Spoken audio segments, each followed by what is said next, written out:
ட்ரீட்மெண்ட்டில் முடிஞ்சு அவங்க வீட்டுக்கு வந்தாங்க.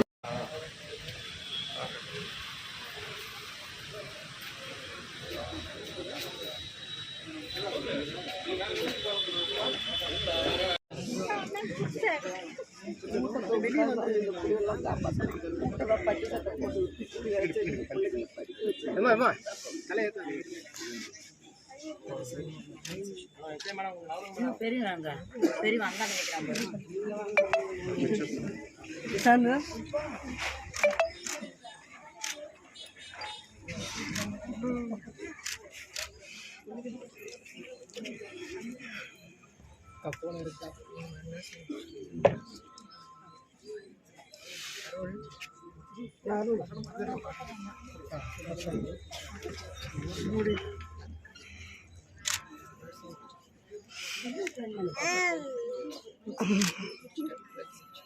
என்ன பண்ணணும்?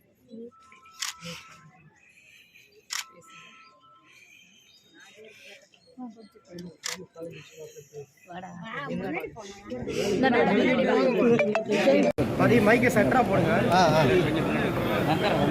நான் வீடியோ எடுக்கிறேண்ணா, வேணா அப்படியே வேணா அப்படி வேணா நானா நீங்க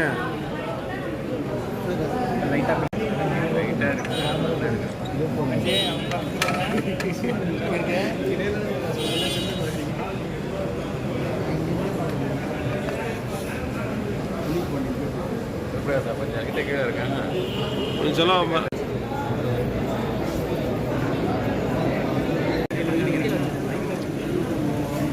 என் மேலே என்ன வைக்கிற, அப்புறம் நாட்டி விட்டுருவான். குடிக்கக்கூடாது பேட்டி பிடிக்கும் போது. அரை மணி நேரம் நம்ம கேள்வி கேட்டு நிற்க வச்சு குளிச்சு நேரம் வச்சிருவோம்.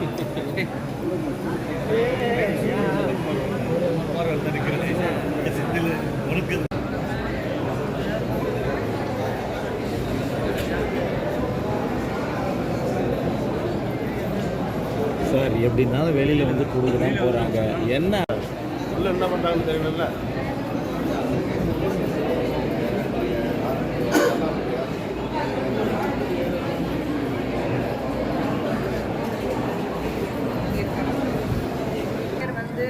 உயிர் படிச்சுட்டு வந்துட்டாங்க, டயாலிசிஸில் இருந்தாங்க. அவங்க கொஞ்சம் நார்மலாக இருக்காங்க. நிறைய பசங்க நிறைய 20 வயசு ஒரு பையன் இருக்கான், 32 வயசு ஒரு பையன் இருக்கான். ஸோ இந்த மாதிரி 26 வயசு தான் அவர் ஒருத்தனுக்கு. ஸோ இந்த மாதிரி என்னன்னா கள்ளச்சாரம்னு சொல்லும்போது ரொம்ப ஈஸியாக கிடைக்குது அவங்களுக்கு. அங்கே தான் நம்ம தடுக்கணும். எங்கே ஈஸியாக கிடைக்குது, அது எப்படி அவங்களுக்கு ஈஸியாக கிடைக்குது. ஒருத்தருடைய மனைவி சொல்கிறாங்க எங்கே கிடைக்குது, நான் நானே கூட்டிகிட்டு போகிறேன், கார்டு வாங்க நான் காட்டுறேன். அப்படி இருக்கும்போது ஏன் இங்கே இருக்கிறவங்களுக்கு யார் வந்து இதுக்கு ரெஸ்பான்சிபிளாக இருக்காங்களோ, யார் கண்ட்ரோலில் அது இருக்கணும், யார் இது கண்காணிக்கணும், அவங்களுக்கு மட்டும் ஏன் தெரிய மாட்டேங்குது. ஸோ இது வந்து கள்ளச்சாராயம் விற்கிறது வந்து எங்கே நிப்பாட்டணும், எங்கே நிறுத்தணும், அது அடிவேர்கிறது அது எடுத்தால் தான் சரி வரும். அதுக்கான ஏற்பாடு பண்ணணும். குறிப்பாக பெண்களுக்கு வந்துட்டு எந்த மாதிரி சிகிச்சை கொடுக்குது? பாம்பேலேருந்து மருந்து அதெல்லாம் கொடுத்துட்ருக்காங்க. ஸோ டாக்டர்ஸ் நல்லா பார்த்துருக்காங்க. ஸோ அவங்க 3 டிஃப்ரெண்ட் ஜோன்ஸில் வச்சுருக்காங்க. ரெட் ஜோன் இருக்குது, எல்லோ ஜோன் இருக்குது, அப்புறம் நார்மல் வார்டு. ஆனால் இன்றைக்கி மேக்ஸிமம் நிறைய பேர் வந்து மறுபடியும் நார்மல் வார்டு. பரவாயில்ல, வயசானவங்க தான் நல்லா இருக்காங்க, பரவாயில்ல. டயாலிசிஸ் கொடுத்துட்டு அவங்க குணமாயிருக்காங்க. நிறைய பேருக்கு வந்து கண்ணு பார்வை பாதிப்பு தான் நிறைய இருக்குது. இந்த மெத்தனால் குடிச்சதுனால டைரக்ட் ஆர்கன்ஸில் எஃபெக்ட் ஆகிருக்கு. சில பேர் வந்து நான் 3 பாக்கெட் குடிச்சேங்கிறாங்க. ஸோ அப்படின்னா நினைச்சு பாருங்கள், 3 பாக்கெட்னா 600 ml. ஸோ 600 ml நீங்கள் கொடுக்கும்போது மெத்தனால் 600 ml 15 ml மேலே போனால் உயிருக்கு பாதிப்பு வரும்னு மெத்தனால் சொல்லுது. ஆனால் 600 பாக்கெட் நான் 3 பாக்கெட் நான் குடிச்சிருக்கேன்னா அப்போ தான் நினச்சி பாருங்கள். கவுன்சிலிங் நிறைய தேவைப்படும், மறுபடியும் குடிக்கக்கூடாது. அதே சமயத்தில் வந்து போலீஸும் சரி, இங்கே சம்மந்தப்பட்டவங்களும் சரி, கள்ளச்சாரம் எங்கே விற்கிறாங்க அங்கே வந்து குடிக்கணும். இந்த கள்ளச்சாரம் விற்கிறதுக்கு மெயின் மெத்தட் பிரச்சனைகள் கலந்துக்கிறோம்னா அங்கே ஒருத்தர் இங்கே ரெஸ்ட் பண்ணிட்டாங்க. ஆனால் அவர் வந்து ஹெபிச்சுவல் ஆஃபெண்டர் அடிக்கடி இந்த மாதிரி லைட்டாக தலையில் ரைட்டில் எடு அவர் பேலில் தான் வெளியில் இருக்காரு.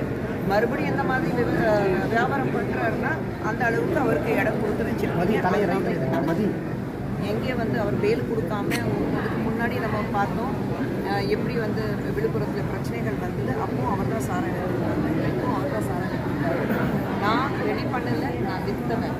அதுக்கு வந்து எந்த ஒரு நீங்கள் அதுக்கு குற்றவாளி இல்லை, ஈக்குவல குற்றவாளிங்க இருக்காங்க. அது ஏன் விட்டு வச்சுருக்காங்கன்னா அது நிறைய பேர் அதுக்கு கேள்விக்கு பதில் கொடுக்குறோம். மேடம், பெண்கள் வந்து சாராயம் குடிக்கிற அளவுக்கு என்ன மாதிரியான உங்களுக்கு சூழ்நிலை, எதனால் குடித்தாங்க, ஏதாவது விசாரணையில் தெரிய வருதுங்களா? அவங்க பேசும்போது உடம்பு வலி இருந்தது, வேலை செஞ்சுட்டு வந்தேன், உடம்பு வலி இருந்தது, எனக்கு குழாவி கிடச்சிச்சு, அது வலி இருந்தது, அதுக்கு தான் கொடுத்தாங்க, இது குடித்தா வலி போயிடும்னாங்க. இது எல்லாமே வந்து எக்ஸ்கியூஸுங்க. குடிக்கிறதுக்கு ஒரு ரீசன் தேவையில்லை. குடிக்கணும்னு ஆசைப்பட்டா பழக்கம் இருந்தால் குடிச்சிட்டு தான் இருப்பீங்க, சரிங்களா? ஸோ குடிச்சிட்டு தான் இருப்பாங்க. இது மேபி மெத்தனால் இருக்கிறதுனால ஒரு 4-5 மணி நேரத்துக்கு அப்புறம் தான் உங்களுடைய எஃபெக்ட் தெரியுது. வீட்டில் இருக்கிறவங்க நிறைய பேர் வந்து தண்ணி அடிச்சுட்டு வழக்கம் போல தண்ணி அடிச்சுட்டு விழுந்திருக்காருன்னு நினச்சிருக்காங்க. ஸோ அதுதான் பிரச்சனை ஆகிருக்கு. அப்போ தான் மெத்தனால் வந்து வேலையை காமிச்சிருக்கு. நீங்கள் 5-6 மணி நேரத்துக்கு அப்புறம் தான் மெத்தனால் ட்ரீட்மெண்ட். ஏன்னா எந்திரிச்சாக்க கண் பார்வை இல்லை, எல்லாமே விஷன் கிளியராக இருக்குது, எனக்கு தெரியல, வாந்தி வருது, மயக்கமாக இருக்குது, அப்படியெல்லாம் பிரச்சனைகள் வரும்போது தான் பதவி ஹாஸ்பிட்டலுக்கு போயிருக்காங்க. 61 பேர் இறந்துருக்காங்க. ரொம்ப கஷ்டமான விஷயம். 61 குடும்பங்கள் வாழ்ந்தது கூட இந்த ஒருத்தருடைய சாராயம் சப்ளை பண்ணுறதுனால, மெத்தனால் சப்ளை பண்ணுறதுனால, விற்கிறதுனால 61 குடும்பம். இன்னும் 6 பேர் கிரிட்டிக்கல் ஸ்டேஜில் இருக்காங்க. 6 பேர் குறைச்சிட்டு வரணும், கடவுள்கிட்ட வச்சுக்கணும். ஆனால் 61 குடும்பம் நிச்சயமாக ஒவ்வொரு தீபாவளிக்கு, ஒவ்வொரு பண்டிகைக்கு, ஒவ்வொரு புது வருஷத்துக்கு அழுதுட்டு தான் இருப்பாங்க. அது யார் தன்மை? கவர்மெண்ட் சார்பாக எல்லாமே நீங்கள் வந்து நாங்கள் இந்த வசதி பண்ணி கொடுக்குறோம், குழந்தைங்களுக்கு பார்த்துக்கிறோம், 10 லட்சம் கொடுப்போம், ஆனால் போனவங்க திரும்பி வரமாட்டாங்க. அப்போ நீங்கள் கள்ளச்சாரம் விற்கிறதுக்கு என்ன, அது தடுக்கிறதுக்கு என்ன பண்ணுறீங்க? அதுதான் ரொம்ப முக்கியமானது. ஈஸிலி அவைலபிளாக இருக்குன்னா 160 குடும்பங்களுக்கு அந்த சாரம் கிடைக்குதுன்னா அப்போ எப்படி வந்து எங்கே அந்த சாரம் விற்கிறாங்க, எப்படி மற்றவங்களுக்கு சம்மந்தப்பட்டவங்களுக்கு போலீஸ் இருக்கட்டும், யார் அதுக்கு வந்து ரெஸ்பான்சிபிளாக இருக்காங்க அந்த ஏரியாவில், ஏன் அவங்களுக்கு தெரியாமல் போகுது? ஸோ ஒரு நெக்ஸஸ் மாதிரி வேலை நடக்குது. அவங்க பிடிக்கிறாங்க, நமக்கு என்ன, இது நம்ம ஜுடிஷியரியில் நமக்கு என்ன, எனக்கு காசு வருது அது போதும் எனக்கு, அந்த மாதிரி வேலை செஞ்சுட்டு இதுதான் கவர்மெண்ட் கிடைக்குது. அப்புறம் என்னங்க, நீங்கள் வந்து இப்போ சிபிசிஐடி சொல்லுது 250 ml நாங்கள் வந்து 250 லிட்டர் மெத்தனால் வந்து டிஸ்ட்ராய் பண்ணியிருக்கோம். அந்த எவிடன்ஸ் எங்கே இருக்குது? அந்த எவிடன்ஸ் எங்கே இருக்குது? நீங்கள் மெத்தனால் டிஸ்ட்ராய் பண்ணால் மெஜிஸ்ட்ரேட் முன்னாடி டிஸ்ட்ராய் பண்ணணும். அந்த எவிடன்ஸ் சிபிசிஐடி அந்த எவிடன்ஸ் கொடுக்குறதுக்கு தயாராக? 250 லிட்டர் மெத்தனால் நான் டிஸ்ட்ராய் பண்ணியிருக்கேன்னா அது எனக்கு கொடுங்க, அந்த எவிடன்ஸ் கேட்குறோம் நாங்கள். அந்த எவிடன்ஸ் எங்கே? அந்த எவிடன்ஸ் கொடுங்க. ரெஜிஸ்டர்ட் முன்னாடி பண்ணணும். எந்த ஒரு இது இல்லாமல் நான் டிஸ்ட்ராய் பண்ணிவிட்டேன் நீங்கள் சொல்லிட்டீங்கன்னா, நீங்கள் வந்து ஒரு 20 ml மட்டும்தான் ஒருத்தர் மேலே இருந்தாக்கா அவனுக்கு 90 நாள் கழிச்சு அவனுக்கு வந்து பேல் கிடச்சிடும். அதுதானே ஒவ்வொரு முறையும் நீங்கள் பண்ணிட்டு சாதாரணமாக கணக்கு பண்ணி பாருங்கள். ஒருத்தன் வந்து 3 பேக்கெட் நான் குடிக்கிறேங்கிறான், 3 பேக்கெட் ஒருத்தர் குடிக்கிறான்னா ஒரு பேக்கெட் 200 ml, 600 ml ஒருத்தர் குடிக்கிறான். 160 பேர் வந்து அதை குடிச்சிருக்காங்க. அப்போ எவ்வளோ வருது உங்களுக்கு? அப்போ ஏன் நீங்கள் வந்து ஒரு சிம்பிள் கணக்கு தானே இருக்குது, ஒரு ராக்கெட் சயின்ஸ் கிடையாது. அப்போ ஏன் உங்களுக்கு மறுபடியும் மேல் கொடுத்துருக்கீங்க? அது எனக்கு புரியல. எங்கே பிரச்சனை இருக்குது? அதுதான் இது பிரச்சனை எங்கே ஆரம்பிக்குது, அவங்க முற்றுப்புள்ளி வச்சாதான் ஒரு பிரச்சனை வரும்போது கேன்சர் மாதிரி கேன்சர் வந்து வேரோட புடுங்கி போட்டாதான் உங்களுக்கு கேன்சர் ட்ரீட் பண்ண முடியும். அதுதான் இந்த மாதிரி அந்த சாராய வியாபாரம் அடிவேரோட புடுங்கி எடுத்தால் தான் நீங்கள் வந்து கண்ட்ரோல் பண்ண முடியும். ஆனால் எல்லாருக்கும் லாபம் மட்டும்தான் பார்க்குறாங்களே தவிர இது மக்களுக்கு எந்த அளவுக்கு பாதிப்பு இருக்குது அது பார்க்குறேன். இப்போ அப்பகுதியில் வந்து 5 பேர் இறந்துருக்காங்க, பெண்கள் 2 பேர் கூட. அப்பகுதி மக்களுக்கு நீங்கள் உங்கள் சார்பாக ஏதாவது விருப்பம் எடுத்துருக்கீங்க?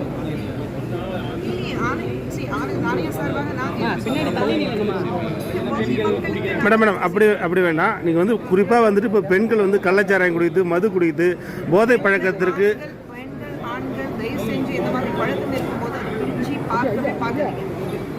இல்லை, இப்போ பெண்கள் அதிகமாக இப்போ அது அந்த மாதிரி ஆர்வம் பண்ணுறாங்க. பெண்கள் இறந்துருக்காங்க 61 பேர்ல 5 பெண்கள் மட்டும்தான் இருக்காங்க. நீங்கள் அப்படி பிரிச்சு பார்க்குறீங்க.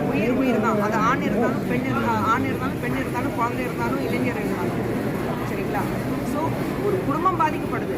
ஒரு பொண்ணு இறந்துட்டாக்க 5 பெண்கள் இறந்துருக்காங்கன்னா அந்த குடும்பத்தில் இருக்கிறவங்க தானே. 2 குடும்பத்துலேருந்து தாய் தந்தை 2 பேரும் இறந்துருக்காங்க. 4 குழந்தை டோட்டல் அனாதை. 10 வயசு 12 வயசு 16 வயசு அப்படி குழந்தைங்க இருக்காங்க. 4 குழந்தைங்க அப்பா அம்மா பறி கொடுத்துட்டு இன்னைக்கு தெருவில் நிற்கிறாங்க. அடுத்தது என்ன பண்ணுவாங்க அவங்க? அந்த குழந்தைங்க நிலைமை நினைச்சு பாருங்க. ஸோ இது ஆண் பெண் நான் சொல்லுவேன். சாராயம் கள்ளச்சாராயம் ஸ்பெஷலாக நீங்கள் விற்கிறீங்களா? டாஸ்மாக் வந்து என்ன கண்ட்ரோல் பண்ண முடியும்? அதை தாண்டி இந்த மாதிரி கள்ளச்சாராயம் விற்கிறது எப்படி கண்ட்ரோல் பண்ண முடியும்? அதுதான் பார்க்கணும். இந்த மாதிரி ஒரு பிரச்சனை வரும்போது ஆண் பெண் பிரச்சனை செஞ்சு பார்க்குறது உயிர் தான். உயிர் போனது திரும்பி வரப்போகிறது. Okay, thank you madam.